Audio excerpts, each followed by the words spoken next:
हाँ जी, तो आज के सेशन में हम कुछ ऐसे टॉपिक्स, कुछ ऐसे इंग्रेडिएंट्स को कवर करेंगे जो किसी भी सूट, किसी भी एप्लीकेशन के फाइल करने के लिए मैंडेटरी होते हैं।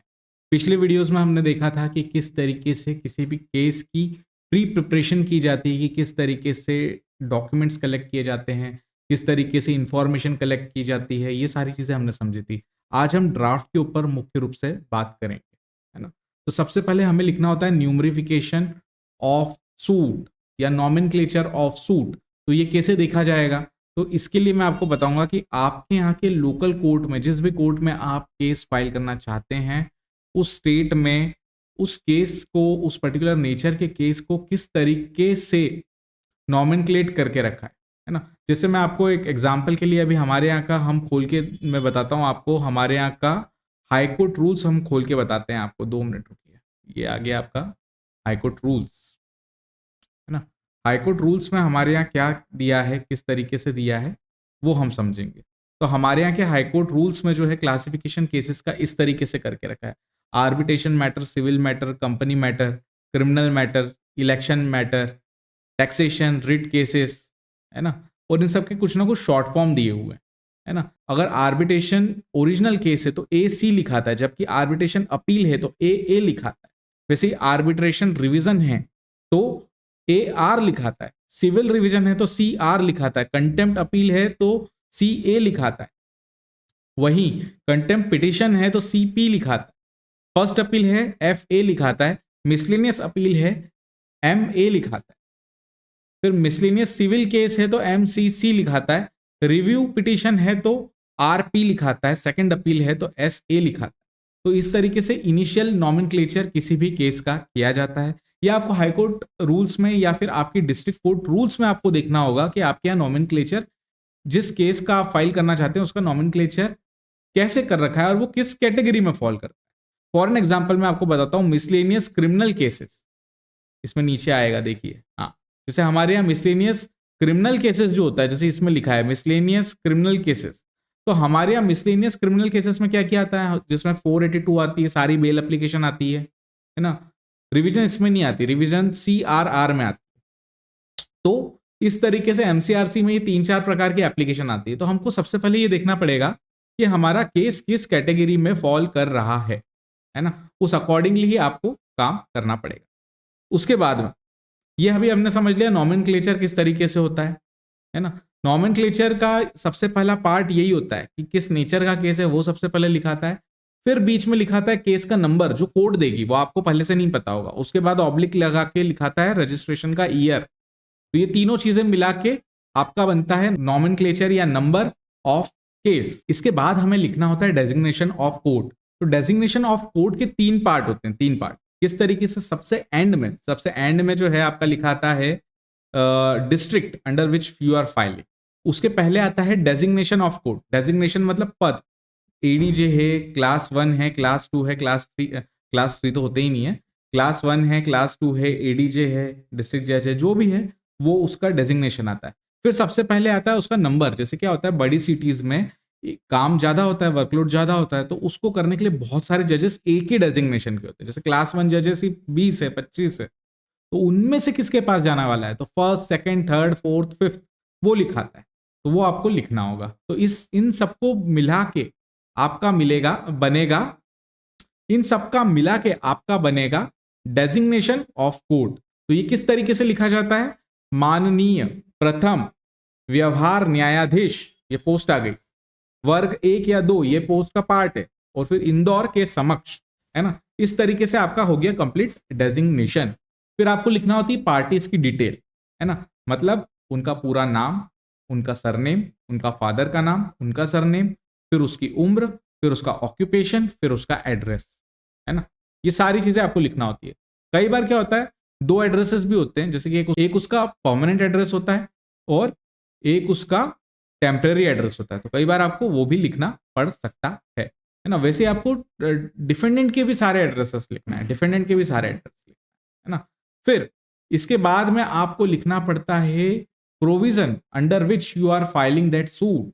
मान लीजिए आप 226 रिट पिटिशन लगा रहे हैं, तो आपको लिखना पड़ेगा writ petition under article so and so of constitution of India, for an example 226 और 227, है ना, वो आपको लिखना पड़ेगा। अगर कोई सूट लगा रहे हैं आप, तो सूट में भी लिखना पड़ेगा कि under so and so section of so and so act we are filing this suit, वो आपको लिखना पड़ेगा। देन आपको प्लेंटिफ की ट्रांजेक्शन से related details, specially commercial transaction में व्यापार वगैरह से हो तो उसमें ज्यादा लिखाती है।